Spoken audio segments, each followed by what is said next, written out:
Erik Halterman of RotoWire here with 7 players to pick up this week. There have been a bunch of exciting prospects called up in the last week or so, and we're going to start with 3 of them on the hitting side, though none of them will be Nick Kurtz because I actually featured him in last week's video, saying you should stash him in advance of his call-up.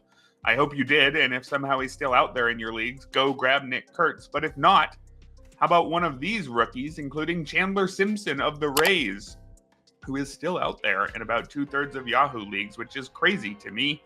I do have to mention that you specifically might not need a Chandler Simpson. He's a player whose value is all about speed and batting average and runs with almost nothing in homers or RBI. But if your league allows trades, pick up Simpson no matter your needs and trade him to the guy whose team he actually fits on.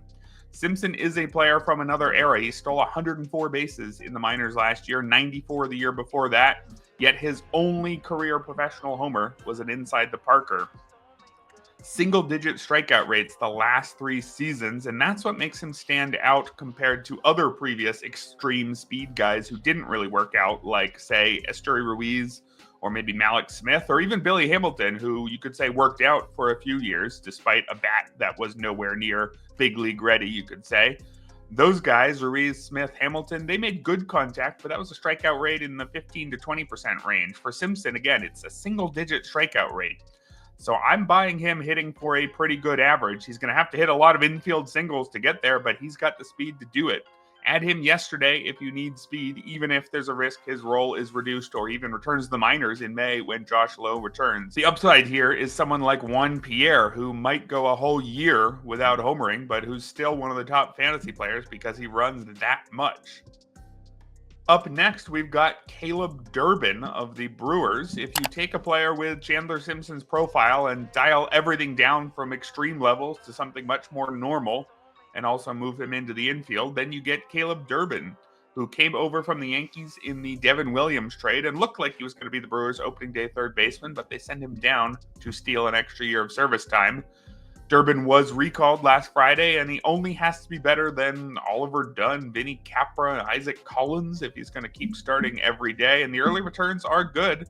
0 strikeouts through his first 6 games, hitting a solid .261 with a homer and a steal. Now, remember I said he was like Chandler Simpson, but more normal?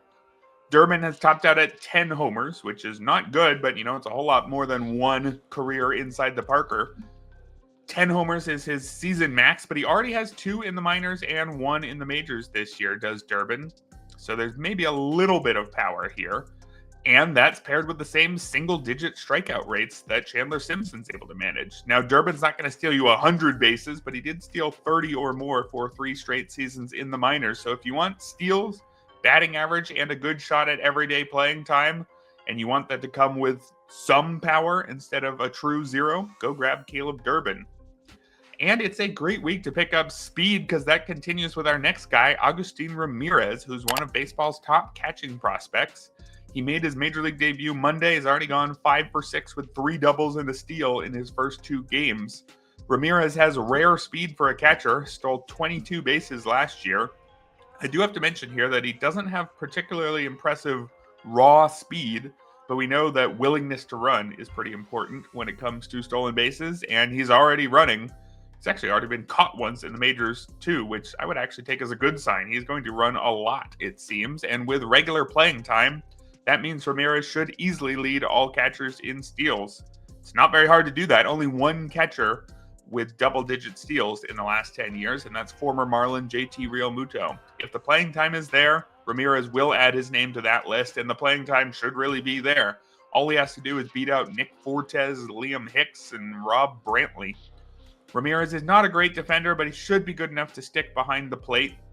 He's a pretty good bat, hit .267 with a 19% strikeout rate, 11% walk rate, showing good plate discipline last year, also hitting 25 homers.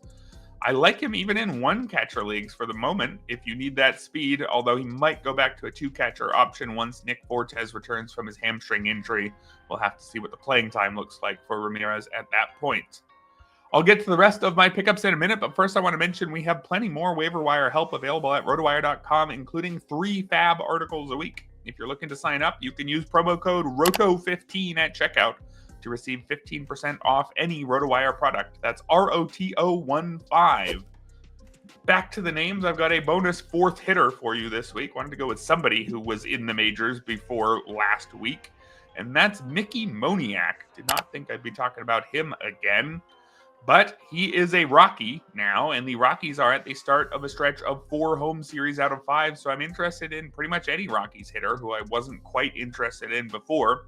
Exactly who that is depends on your league and your team. Maybe it's Moniak, maybe it's Kyle Farmer, maybe it's Michael Toglia. But Moniak I'm highlighting here because maybe, is there something here? Heading into this year, he had a 673 career OPS in 275 major league games. Plate discipline was horrible, a 32% strikeout rate and a 4.5% walk rate. Moniak couldn't even make the Angels out of camp and was DFA'd, but we're still talking about a former first overall pick who's just 26 years old. Is there a talented player hidden in there somewhere? Not sure, but talented enough to be a viable fantasy option at Coors Field? Probably. His strikeout rate is down to 19% through 20 games. His hard hit rate is up to 50%. He's managed a 10% barrel rate even over those first 5 years while he was really struggling. So if the strikeout rate is coming down, we should mention that he cut his strikeout rate to 27% last year. So he was already taking steps in that direction. If he's just able to remain in that area rather than shoot back north of 30% again, I think that's going to be enough for Mickey Moniak, at least during the parts of the schedule where the Rockies are spending quite a lot of time at home. Moving on to the pitchers, Tony Gonsolin is set for his season debut in a few days after missing the first month, making up for lost time where he hurt his back lifting weights in spring training.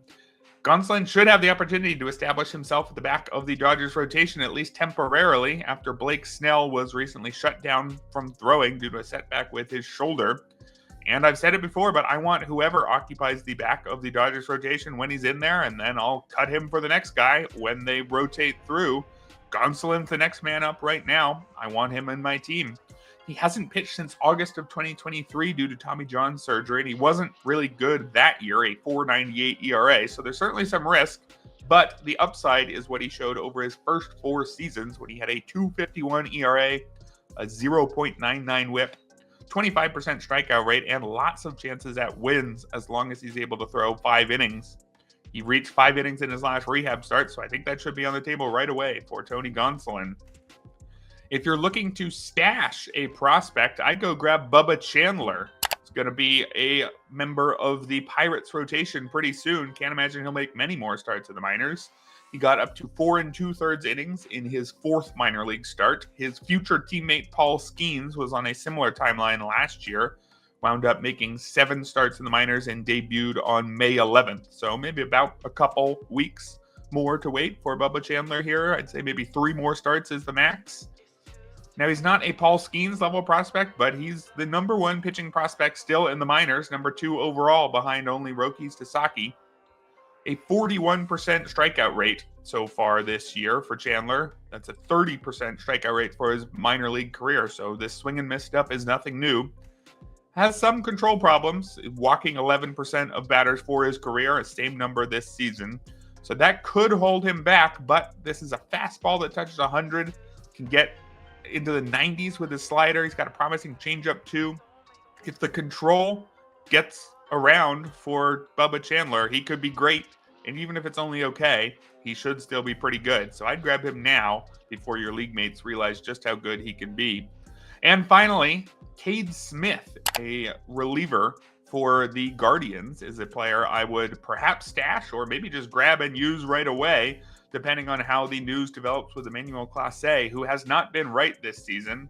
And you could say he hasn't been right since the playoffs. Clase only gave up 5 earned runs in the entire regular season last year. Then he gave up 8 in 8 innings in the playoffs. He already has 9 earned runs in 10 1/3 innings so far this year. Now, the velocity is only down about half a tick for Clase, but the strikeout rate is down from 24% to 17%. He's also not keeping the ball on the ground as well. He's typically in the 60% range, but he's down to 45% this year. And the news just came out Wednesday that he's dealing with shoulder discomfort. This is somebody who's handled very heavy workloads for 4 years in a row now, so that's not really a surprise. Cade Smith was already one of the best relievers in baseball, but there were fears that it could be somebody like Paul Sewald in the 9th inning if anything happened to Clase, so that Smith could be kept as a fireman. Instead, Smith got 2 saves this week with Class A unavailable. He's thrown 88 in a third inning since debuting last year, has a 1.83 ERA, an 0.92 whip, a 35% strikeout rate, and a 6% walk rate. There are 0 pitchers who struck out that many batters and also walked that few, and he's only allowed 1 homer, so doing everything right. Cade Smith might literally be the best reliever in baseball right now, so even if Class A rights himself quickly, Smith should still be rosterable in a lot of formats, and there's upside here of 5 months of one of the better closers in baseball if it turns out Class A's issues are significant. That'll do it for today's video. Let me know in the comments if you plan to pick up any of these players, and check out the Saturday edition of the RotoWire Fantasy Baseball Podcast for more waiver wire pickups every single week, all season.